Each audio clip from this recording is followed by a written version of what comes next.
বিমানে ওঠার পর কানে ব্যথা অনুভব কেন হয়, এই বিষয়টি অনেকের সঙ্গেই ঘটে থাকে। তো চলুন শুরু করা যাক আজকের এই নতুন ভিডিওটি। বিমান মাটি থেকে 1000 ফুট উপরে ওড়ার সময় কেবিনের ভেতরে বাতাসের চাপের পরিবর্তন হলে এমন অস্বস্তিকর অনুভূতি হতে পারে। শুধু কান ব্যথা নয়, পেট ফাঁপা বা মাথা ব্যথাও হতে পারে। ফ্লাইটে কানের এমন সমস্যাকে বলে এয়ারপ্লেন ইয়ার।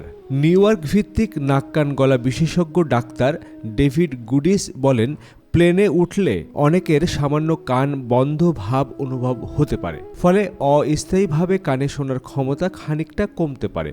আবার কারো কারো হতে পারে তীব্র ব্যথা, এমনকি কানের পর্দাও ক্ষতিগ্রস্ত হতে পারে। তবে বেশি চিন্তার কিছু নেই, কারণ সাধারণত এই কান ব্যথা এমনিতেই সেরে যায়, কিন্তু সেরে ওঠা পর্যন্ত কানে খুব অস্বস্তি লাগতে পারে। এই অনুভূতি স্থায়ী হতে পারে কয়েক সেকেন্ড থেকে কয়েক দিন পর্যন্ত। তো ভিউয়ার্স, যারা প্লেনে ভ্রমণ করে থাকেন, কাদের কাদের সঙ্গে এ ধরনের ঘটনা ঘটেছে অবশ্যই লিখে জানাতে পারেন। আপনার অনুভূতি কেমন ছিল সেটিও লিখতে ভুল করবেন না।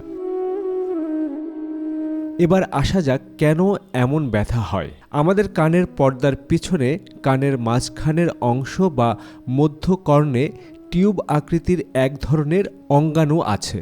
একে বলে ইউটেশিয়ান টিউব। মধ্যকর্ণের বায়ুর চাপ এবং বাইরের পরিবেশের বায়ুর চাপের সঙ্গে সামঞ্জস্যপূর্ণ রাখাই এই টিউবের কাজ। এই সমস্যা থেকে বাঁচতে হাই তোলার চেষ্টা করুন। চুইংগাম চেবানো বা পানি গিলে ফেলতে পারেন। তাছাড়া সর্দি কাশি থাকলে উড়োজাহাজ উড্ডয়নের 30 থেকে 60 মিনিট আগে একটি ন্যাজেল স্প্রে ব্যবহার করতে পারেন। এতে জমাট সর্দি কেটে যায়। আর যারা নিয়মিত বিমানে ভ্রমণ করেন এবং এয়ারপ্লেন ইয়ার হয়, তারা ডাক্তারের সঙ্গে পরামর্শ করে প্রেশার ইকুয়ালাইজেশন টিউব ব্যবহার করতে পারেন। এটি ছোট ফাঁপা একটি টিউব।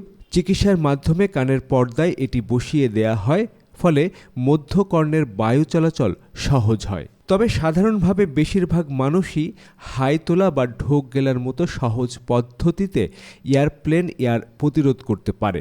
এই সমস্যার জন্য চিকিৎসার প্রয়োজনীয়তা অত্যন্ত বিরল ঘটনা।